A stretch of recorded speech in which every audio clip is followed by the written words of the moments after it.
¿Cuál es la verdadera alegría del cristiano? Muchos confunden alegría con temperamento. No es así. Otros confunden la verdadera alegría con diversión.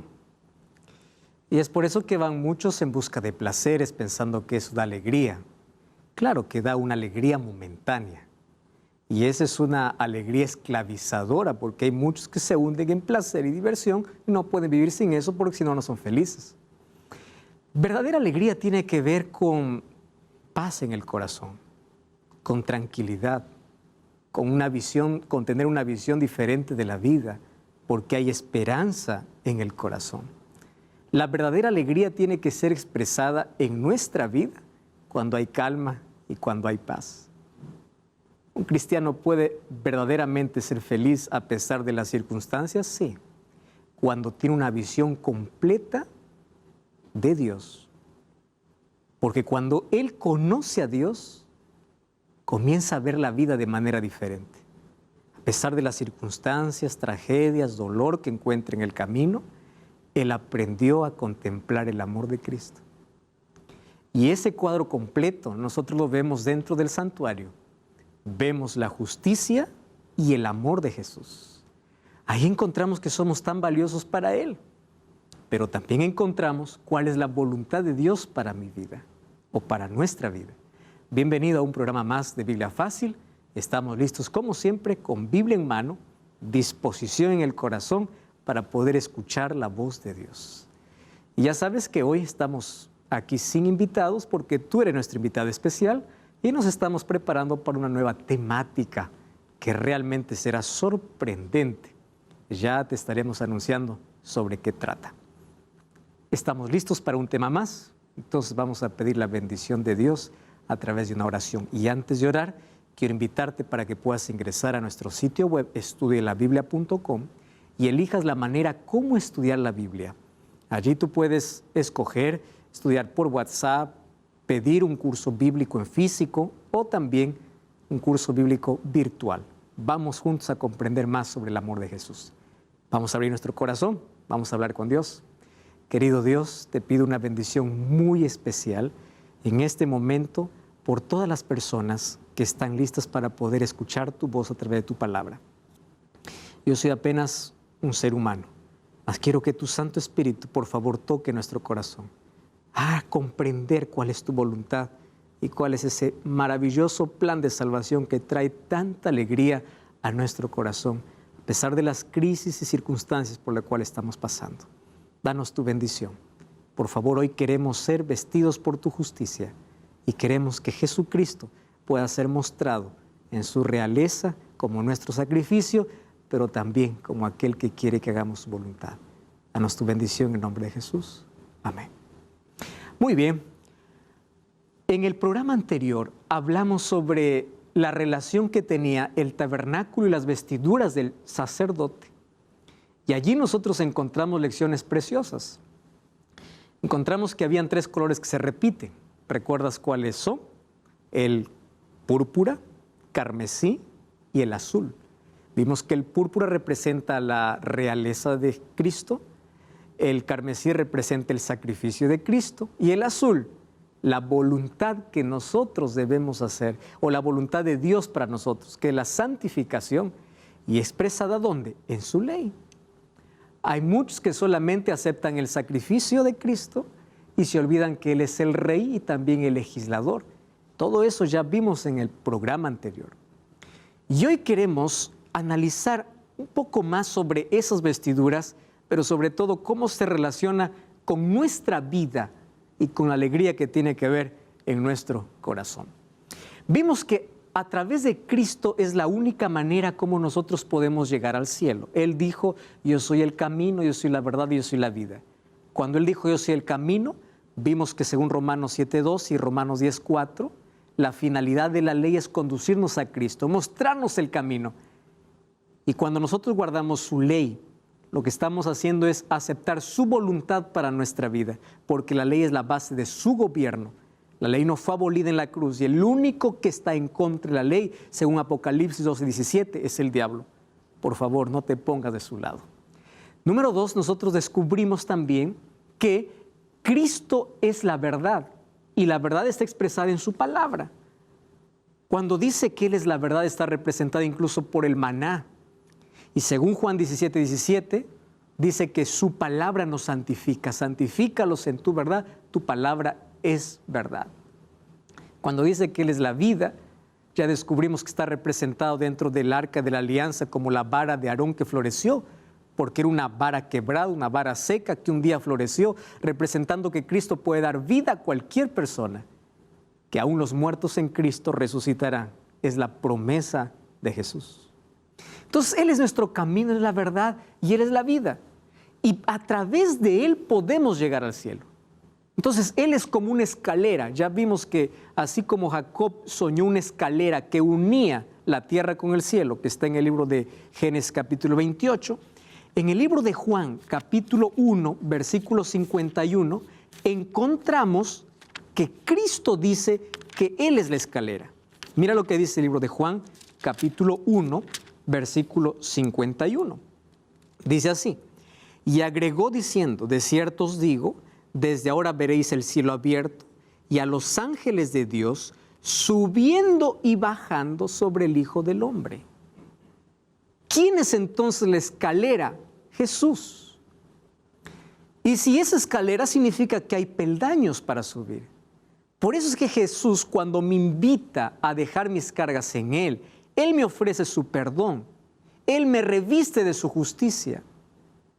Pero no queda allí. Él transforma mi vida.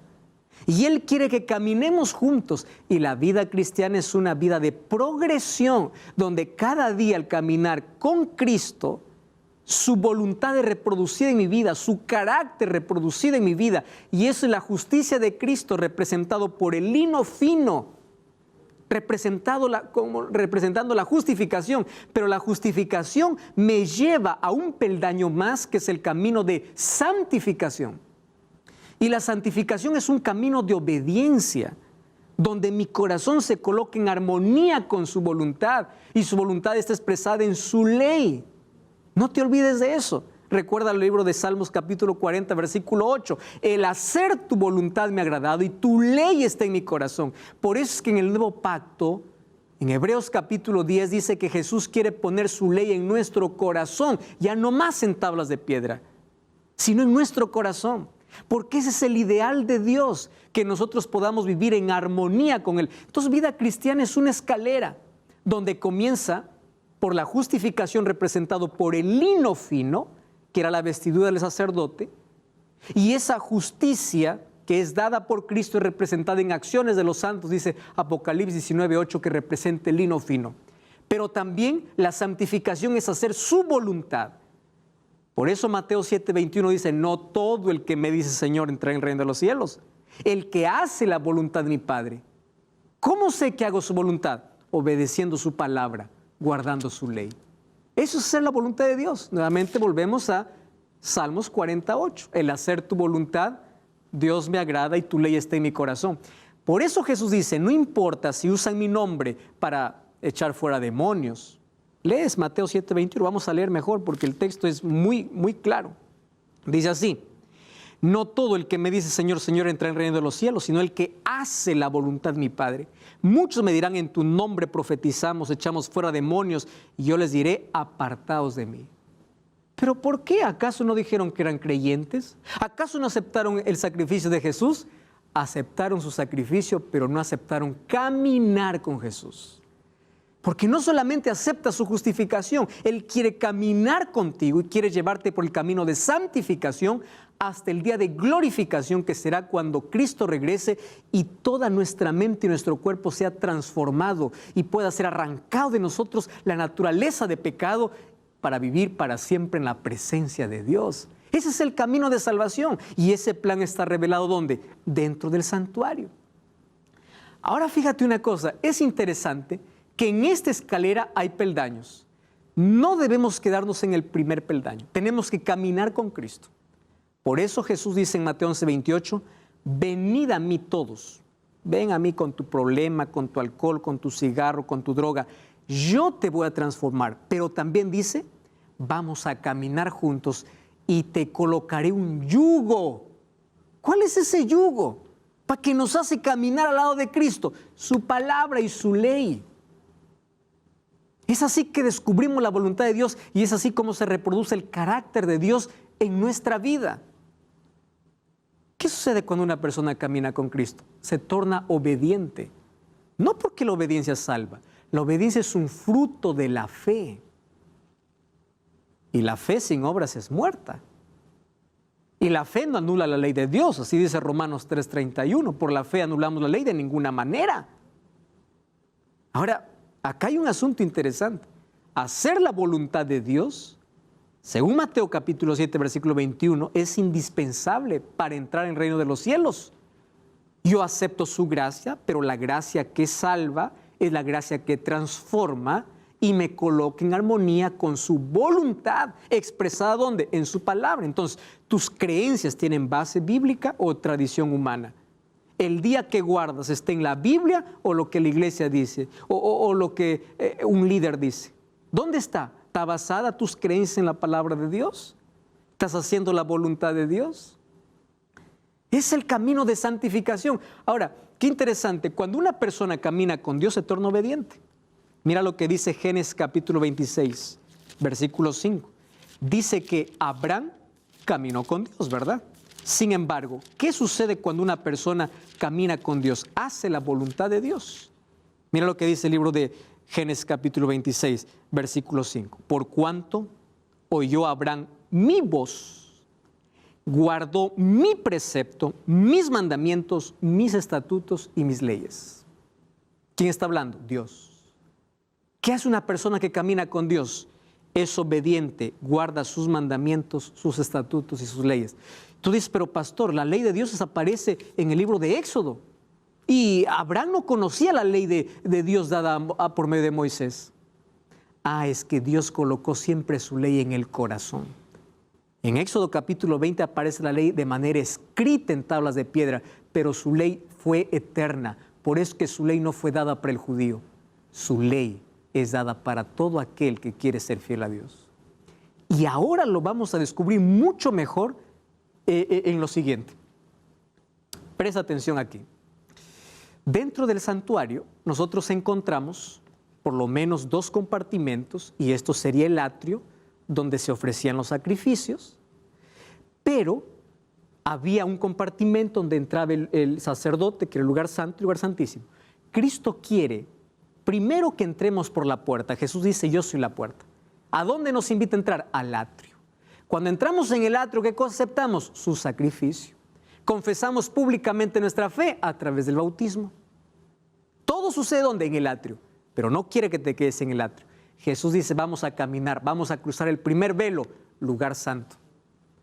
Vamos a vivir de acuerdo a los principios eternos para que un día podamos cruzar el otro velo y podamos llegar al lugar santísimo. Ahí está el camino de justificación, santificación y glorificación en el plan de salvación. Ahora, otro detalle interesante. Éxodo 39:29 dice así: también el cinto de lino torcido, ojo, nuevamente los colores, azul, púrpura y carmesí, de obra de recamador, como Jehová lo mandó a Moisés. Mira, el sacerdote tenía vestidos. El sumo sacerdote tenía una lámina que decía santidad a Jehová. Ya descubrimos qué significa santidad a Jehová. Es estar en armonía con su voluntad expresada en su ley. Ahora, fíjate otra cosa. Tenía un cinto. Y el cinto otra vez tenía los 3 colores: azul, púrpura y carmesí. Ya vimos que representa, ¿no? El azul representa los mandamientos de Dios. Púrpura, la realeza de Dios. Carmesí, el sacrificio de Cristo. Ahora, ¿por qué un cinto? Porque un cinto hace que la vestidura se ajuste al cuerpo. La pregunta es, ¿cómo yo hago que el vestido que Cristo me da se ajuste a mi vida? Y aquí está la respuesta. ¿Quieres saber la respuesta? Mira, Isaías 11:5. Dice así: y será la justicia cinto de sus lomos y la fidelidad el cinturón, el ceñidor de su cintura. ¿Qué cosa es el cinturón entonces? El apóstol Pablo en Efesios 6:14 dice: estad firmes, ceñidos vuestros lomos con la verdad y vestidos con la coraza de justicia. Cristo te viste, pero tienes que ceñirte. Isaías dice que es la fidelidad, Pablo dice que es la verdad. Tú eres llamado a ser fiel a Dios, a su palabra, no a una organización, no a un líder, a la palabra de Dios. Entonces, Cristo me da su vestido, su justicia, pero también Él me ciñe.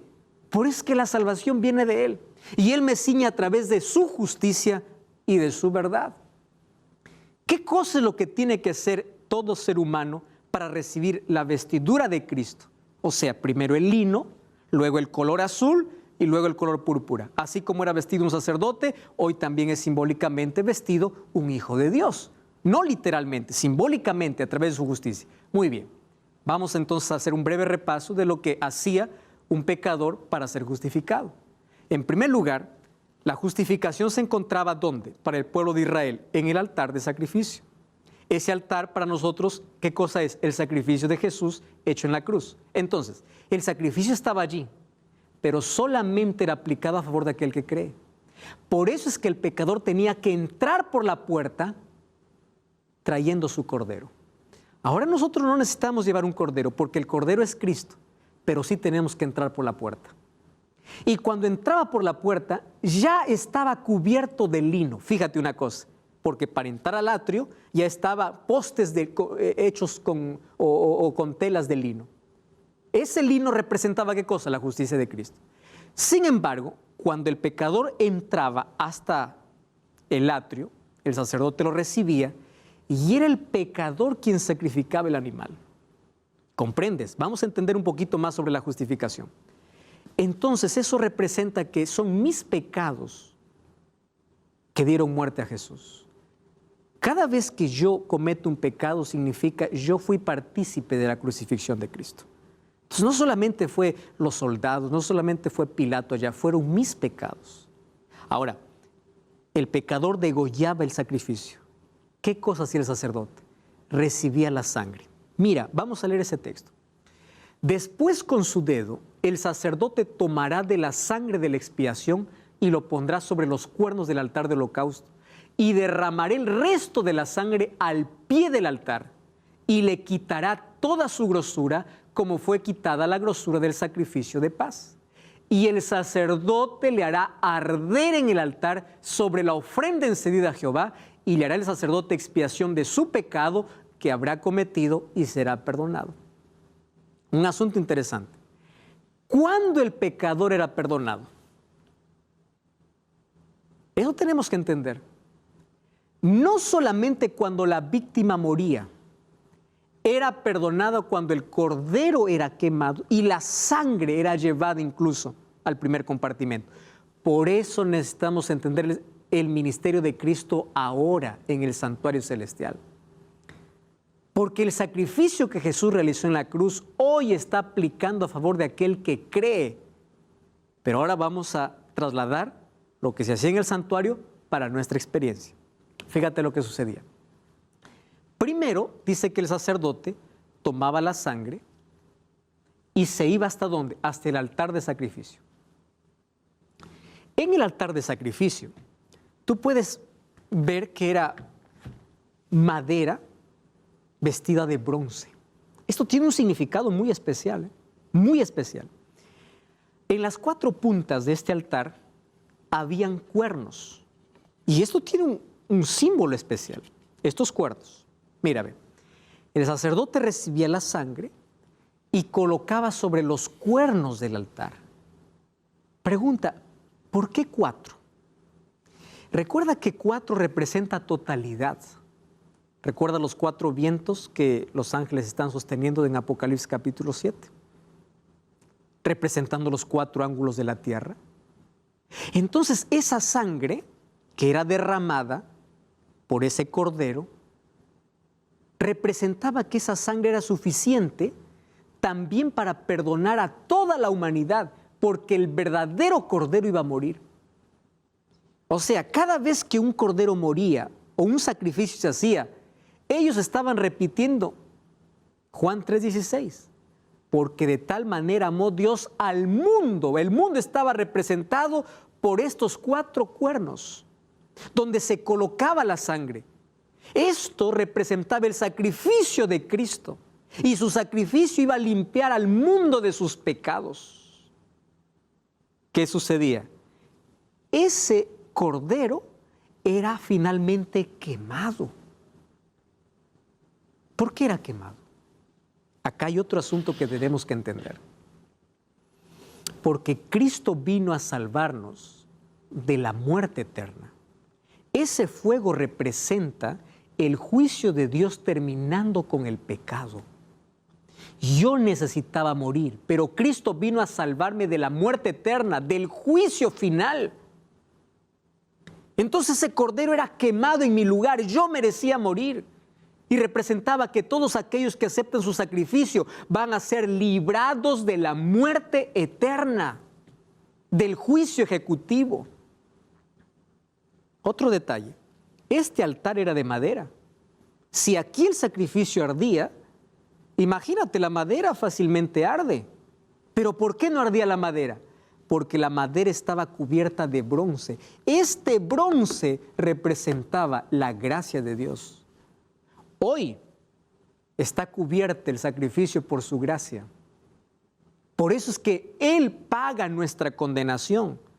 Él se coloca en nuestro lugar. Él es nuestro sustituto y Él nos perdona y Él nos ofrece sus méritos para que podamos ser salvos. Pero un día este bronce será quitado y la madera arderá. Quiere decir que aquellos que no aceptaron el sacrificio de Cristo morirán en el fuego para siempre. La muerte eterna, donde no hay más esperanza. Por eso es que aquí en este altar de sacrificio está representado el sacrificio de Cristo, mas también está representada su gracia. ¿Y tú sabías que este bronce representa los pies de Jesús? Es interesante cómo en el libro de Apocalipsis capítulo 1, versículo 15, mira lo que dice. Cuando Juan ve a Cristo glorificado, ya en el santuario, él empieza a describirlo. Apocalipsis capítulo 1, versículo 15, dice así: sus pies eran semejantes al bronce. ¿De qué era el altar de sacrificio? Madera con bronce. ¿Y cómo eran sus pies? Dice, era como bronce. Es decir, para yo aceptar el sacrificio de Cristo, tengo que llegar hasta ese altar de bronce. Y ese altar de bronce, ¿qué representa? Los pies de Jesús. Por eso tengo que dejar mi orgullo, mi incredulidad, y tengo que rendirme a sus pies. Porque la salvación comienza cuando yo me rindo a los pies de Cristo. Y la lección más linda que encontramos esto, ya incluso vimos en el programa anterior, es con María Magdalena, una mujer pecadora que un día, siendo acusada, fue llevada a los pies de Cristo. Satanás hace lo mismo. Nos lleva al pecado y luego nos acusa y dice, merece morir. Pero nadie que está a los pies de Cristo muere. Porque a los pies de Cristo hay vida. A los pies de Cristo hay gracia. Ahora, otro asunto. Jesús allí usa su misericordia porque está a sus pies.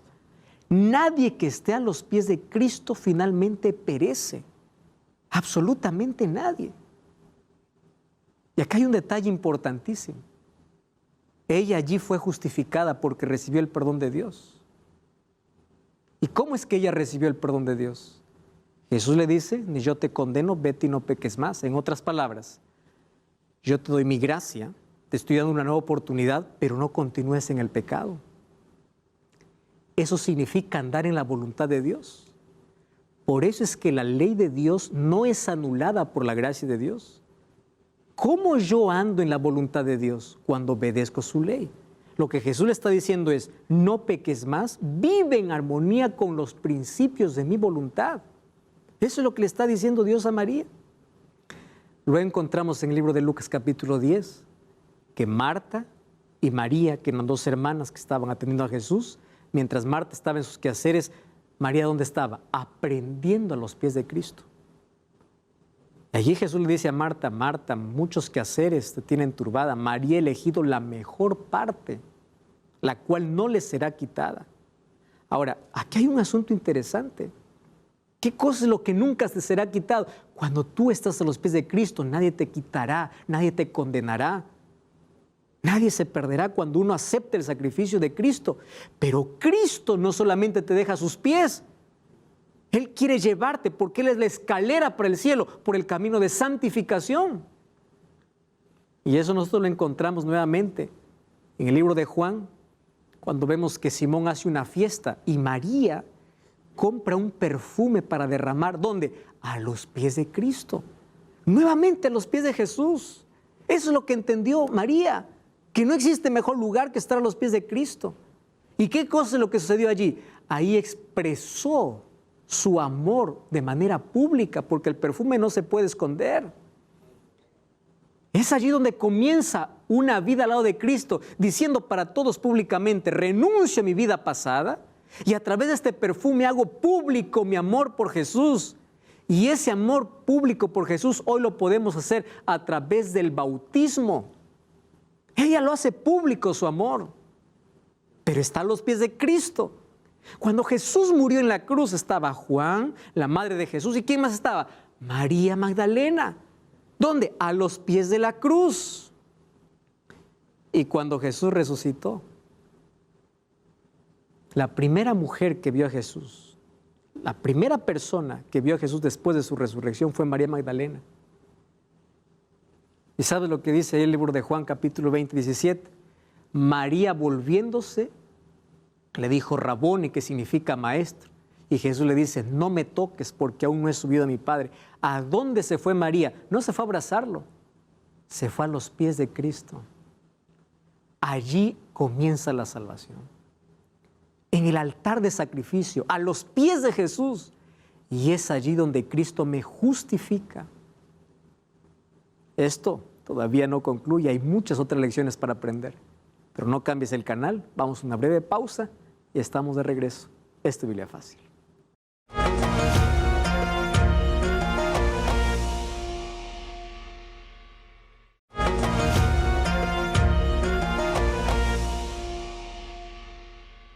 Estamos de regreso, esto es Biblia Fácil. Hoy estamos comprendiendo sobre el plan de salvación revelado a través del santuario. Y estamos viendo detalles súper importantes que tienen que ver con la manera como yo acepto la gracia de Cristo y cómo la gracia que me salva, la gracia que me transforma, es la gracia que me lleva por un camino que en la Biblia es representada como una escalera donde hay que cada vez ascender. Yo no tengo que quedarme ni en la puerta ni en el atrio. Cristo me quiere llevar adentro del santuario. Cristo me quiere llevar al lugar santo. Porque el lugar santísimo representa su gloria, su presencia. Para que yo pueda entrar a su presencia, que eso va a acontecer cuando Jesús regrese, yo tengo que primero aceptar su sacrificio y yo tengo que ingresar al lugar santo. Ese lugar santo es un camino de santificación, donde los seres humanos buscamos hacer la voluntad de Dios.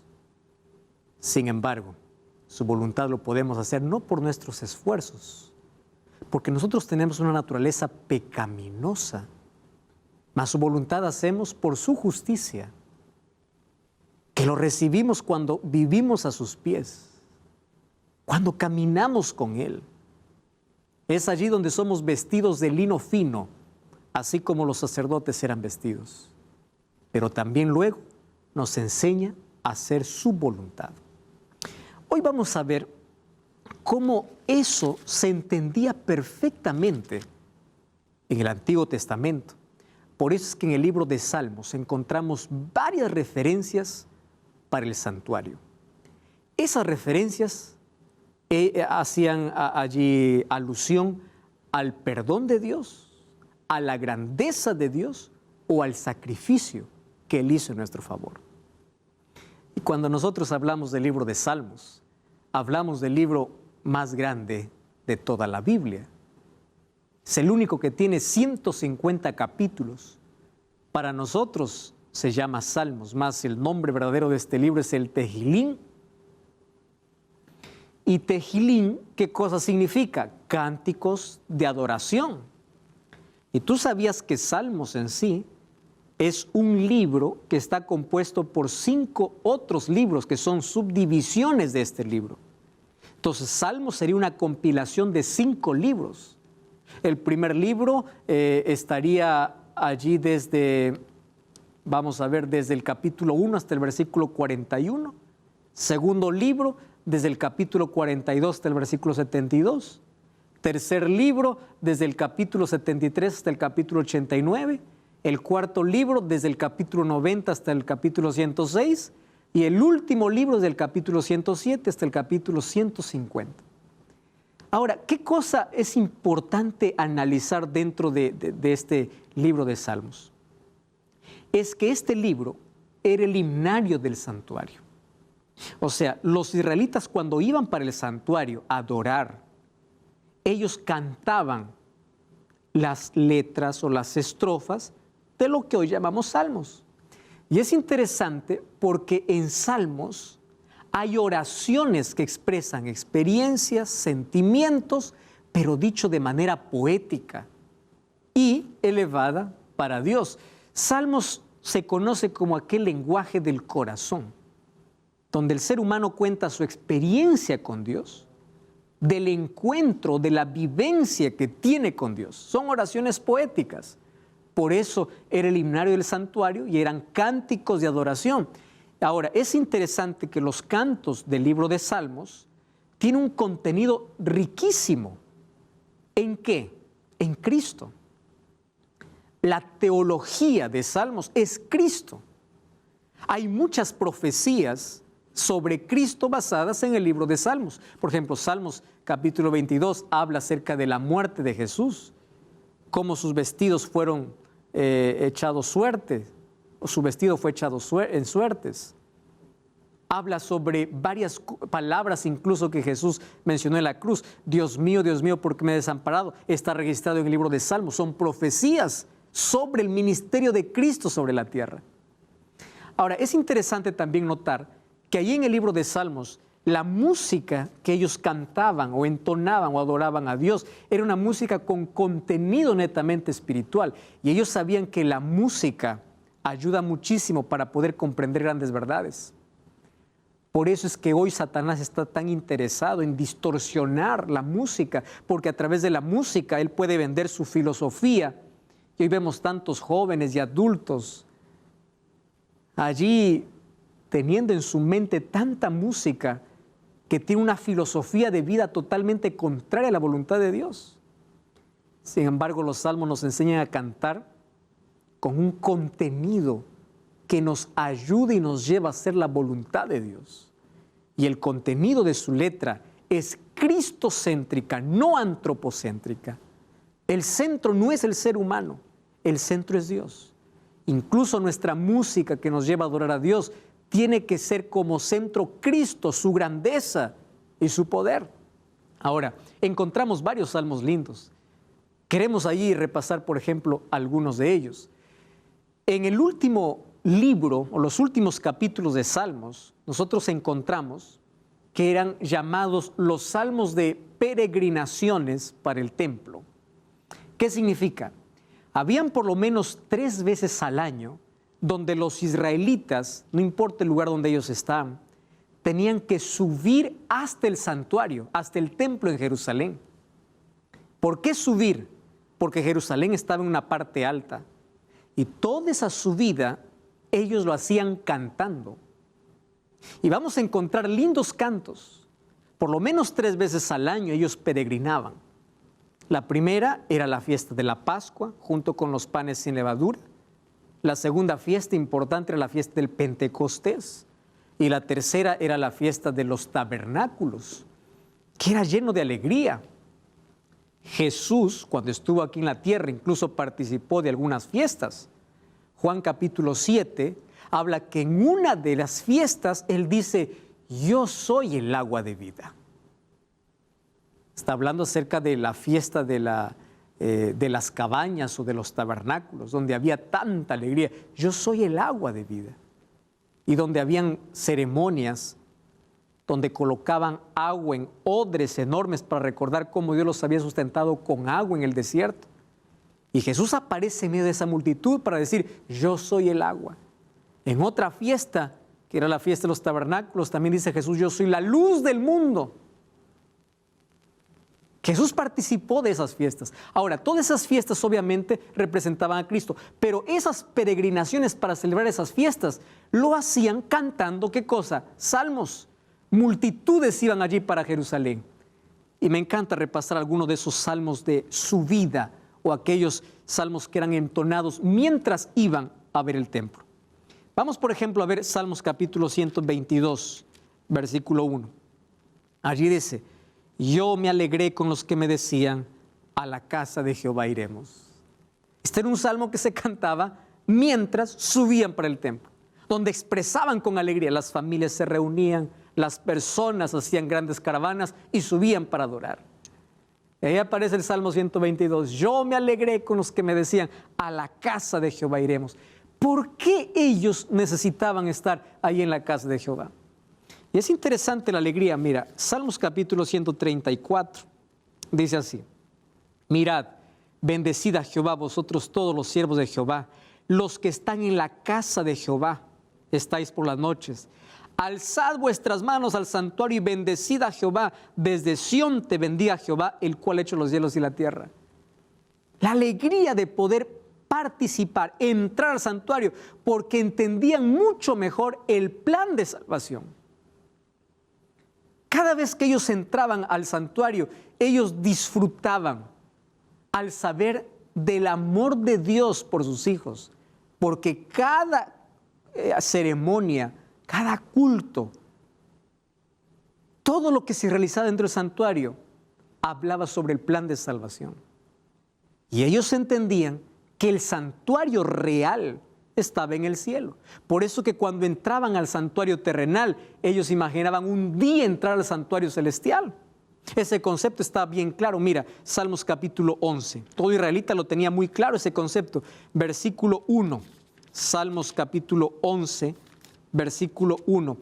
Vamos al versículo 4. Dice así, Jehová está en su santo templo.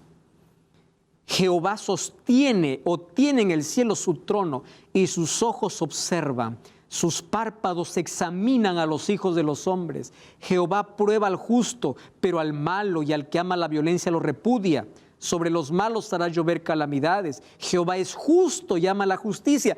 Ellos están diciendo, Dios está en el cielo, en su santuario, actuando con justicia. ¿Qué cosa más ellos sabían del santuario? Ellos sabían que en el santuario iban a encontrar misericordia. Mira lo que dice el libro de Salmos capítulo 68, versículo 5. Salmos 68, 5. Dice así, Padre de huérfanos y defensor de viudas, es Dios en su santa morada. Es un Dios misericordioso. Es un Dios que socorre, que ama, que cuida, que tiene misericordia. Por eso cuando entraban al santuario y al ver el plan de salvación del santuario daban gloria a Dios porque sabía que en un santuario real Dios estaba gobernando. Otro asunto, David decía, de todos los pedidos que yo tengo que hacer a Dios, una cosa he demandado a Jehová. Y es interesante cómo incluso nuestros pedidos cambian cuando entendemos mejor el plan de salvación. Salmos capítulo 27, versículo 1 hasta el versículo 4, narra acerca de ese pedido que hace David. Salmos capítulo 27, 127, ¿no? O 27, 4, dice así, una cosa he demandado a Jehová y esta buscaré, que esté yo en la casa de Jehová todos los días de mi vida para contemplar la hermosura de Jehová y para buscarlo en su templo. Si nosotros tuviésemos la misma oportunidad de hacer un solo pedido para Dios, ¿cuál sería nuestro pedido? ¿Material o espiritual? ¿Antropocéntrico o teocéntrico? ¿Cuál es la diferencia? Antropocéntrico es que mis pedidos están basados en mí. Hay mucha gente que solamente se acerca a Dios con una lista de pedidos materiales. ¿Cuán pocas son las personas que dicen, yo tengo un pedido? solo disfrutar de tu presencia. Ahora, qué interesante es que dentro de esa experiencia nosotros encontramos, por ejemplo, en Salmos capítulo 84.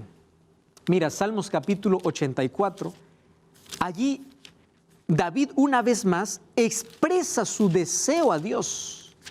Salmos capítulo 84, versículo 1. Cuán amables son tus moradas, Jehová de los ejércitos. Mi alma anhela ardientemente estar dentro de los atrios de Jehová.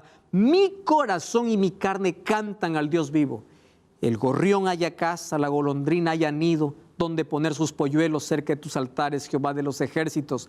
Bienaventurados los que habitan en tu casa, perpetuamente te alabarán. Bienaventurado el hombre que tiene en ti sus fuerzas, en cuyo corazón están tus caminos. Cuando pase por el valle de lágrimas, lo cambian en fuente. Cuando la lluvia llena los estanques, irán de poder en poder y verán a Dios en Sión. Jehová, Dios de los ejércitos, oye mi oración, escucha, oh Dios de Jacob. Mira, oh Dios, escudo nuestro, y pon los ojos en el rostro de este elegido, porque mejor es un día en tus atrios que 1000 fuera de ellos. Yo escojo estar en la puerta de la casa de Dios que habitar donde reside la maldad, porque sol y justicia es Jehová. ¡Qué precioso salmo! Señor, yo quiero entrar en tu santuario porque yo quiero contemplar tu hermosura. Yo quiero entender mejor el plan que tienes para mi vida. Yo quiero hacer tu voluntad. Yo quiero conocer más de ti. Conocer de Dios es el mayor y el mejor conocimiento que el ser humano puede tener en la vida. Es el conocimiento que transforma. Por eso dice, si es que yo tengo que elegir entre estar en tus atrios o fuera de ellos, yo prefiero tus atrios, porque yo prefiero estar un día dentro de tus atrios que 1000 fuera. Lamentablemente, hoy las personas tienen un pedido contrario. No quieren estar más dentro del santuario, no quieren estar más dentro del templo. Prefieren estar fuera que dentro. Y el pedido de David era, yo prefiero estar un día dentro que 1000 fuera. Qué interesante. Cuando nuestro corazón cambia y conoce mejor el plan de salvación, anhelamos mayor conocimiento y estar más en la presencia de Dios. Pero aquí viene lo interesante. Y es que el santuario es una promesa de eternidad.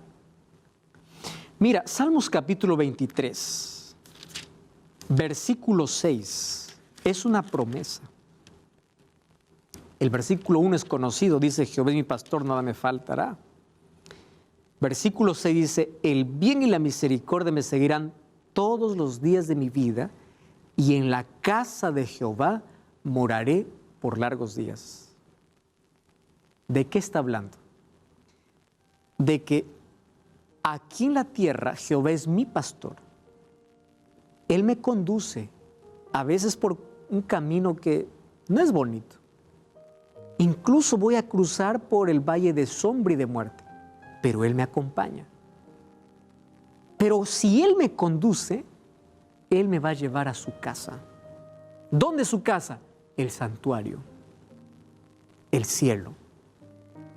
La promesa de Jesús a sus discípulos en Juan capítulo 14, versículo 1 al 3, cuando dice, no se turbe vuestro corazón. Voy a volver porque en la casa de mi Padre hay muchas moradas. ¿Cuál es la morada de Dios? Su santuario. Y ahí vamos a vivir dentro de su santuario, en su presencia. Hay moradas para los hijos de Dios. Por eso es que nuestro corazón tiene que anhelar conocer más sobre su plan, sobre su salvación, sobre su justicia, sobre su voluntad. Porque no todo aquel que le dice Señor, Señor, entra en el reino de los cielos. El que hace su voluntad, el que explora, el que camina con Cristo, el que se deja guiar por Él, el que sube como una escalera para poder llegar de la justificación a la santificación, para que finalmente un día pueda ser glorificado cuando esté en la presencia de Dios. Eso es lo que me enseña el santuario, es una promesa, que un día voy a estar allí, frente a frente, cara a cara con Dios. Ahora, me encanta cómo Juan explica en una visión que él recibe sobre esa promesa cumplida. En Apocalipsis capítulo 22, versículo 1 hasta el versículo 4, dice así: después me mostró un río limpio, resplandeciente como el cristal que fluía del trono de Dios. ¿Dónde es el trono de Dios? Santuario celestial. En medio de la ciudad, del uno y del otro lado del río, estaba el árbol de la vida que produce 12 frutos, cada mes su fruto, y las hojas de los árboles eran para sanidad de las naciones. Esa palabra sanidad es equilibrio completo de todas las personas. No habrá más maldición. El trono de Dios y del Cordero estará en ella, sus siervos les servirán. Verán su rostro y su nombre estará en sus frentes. No habrá más noche, ni necesidad de luz, ni de lámpara, porque Dios el Señor nos iluminará. Y si vamos al capítulo 21, encontramos como el tabernáculo de Dios desciende. Dice ahí el versículo 2, yo, Juan, vi la santa ciudad, la nueva Jerusalén, descender del cielo, ataviada como una esposa hermosa para su esposo. Y oí una voz del cielo que decía, el tabernáculo de Dios ahora con los hombres. Morará con ellos, serán su pueblo y Dios será su Dios. Y enjugará Dios toda lágrima de los ojos de ellos. No habrá más muerte. Tú sabes que el santuario es una promesa, que un día tú y yo vamos a ser partícipes de esa morada eterna. Mientras tanto, recordemos que somos peregrinos en esta tierra.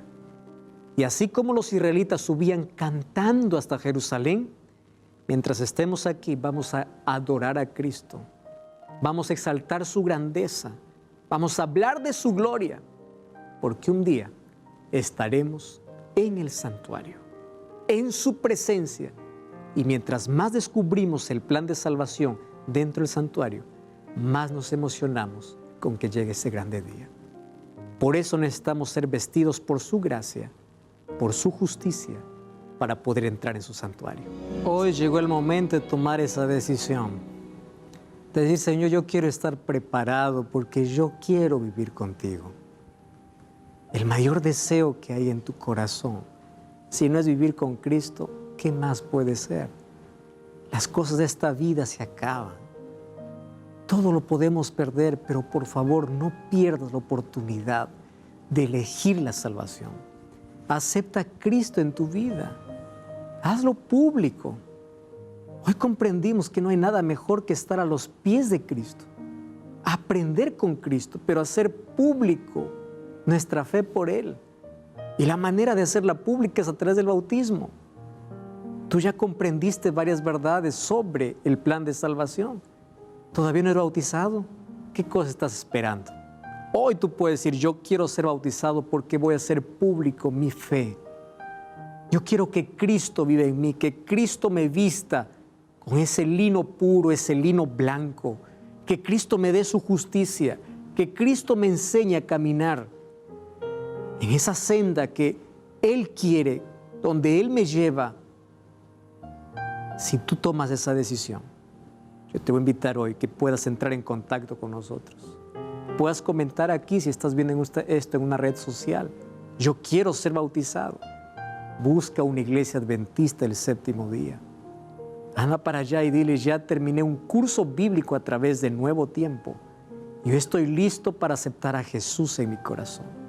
Si tú tomas esa decisión, queremos saber, porque también queremos orar por ti. Cierra tus ojos donde estás. Quiero orar contigo. Gracias, Señor, por tu palabra.